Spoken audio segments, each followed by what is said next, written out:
The 2024 CFL Draft is in the books, along with Duane Forde, Marshal, Ferguson, and Coach Jim Barker.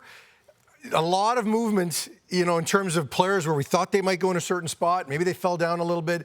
Intrigue, if not necessarily many trades in the early goings in this draft. What were your takeaways? Yeah, we knew that this was a deep draft class coming in for a variety of reasons. A lot of terrific players, a lot of players who had interests south of the border as well that we knew was going to impact this draft.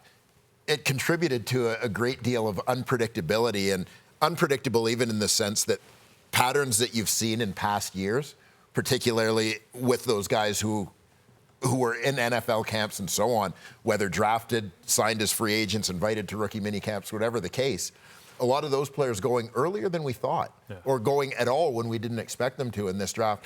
So it speaks to the depth of the draft class that there was a level of unpredictability. But yeah, I loved it because I thought it was just very much a Canadian football draft in terms of the randomness of it, quite frankly. But I know you guys had a couple of teams that you thought did particularly well in this one. Yeah, for me it was the Toronto Argonauts, and my main takeaway from this was Kevin Mittal from the Laval Rouge et Or, the 2022 Heck Crichton Trophy Award winner.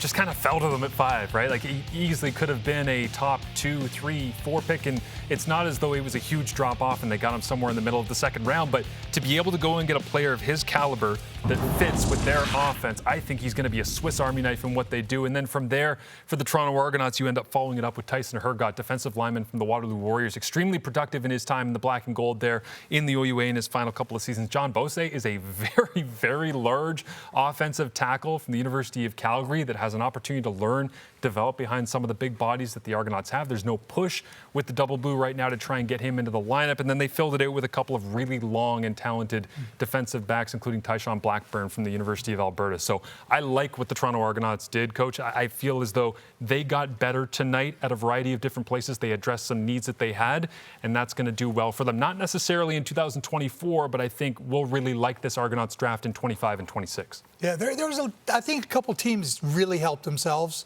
The one that was interesting to me, the interesting draft, was Saskatchewan. So they opened the draft taking a guy that we don't know if he'll ever be here in Hergel, but the toughest guy, probably, if everybody was, if the NFL didn't matter, he might have been my top guy to take.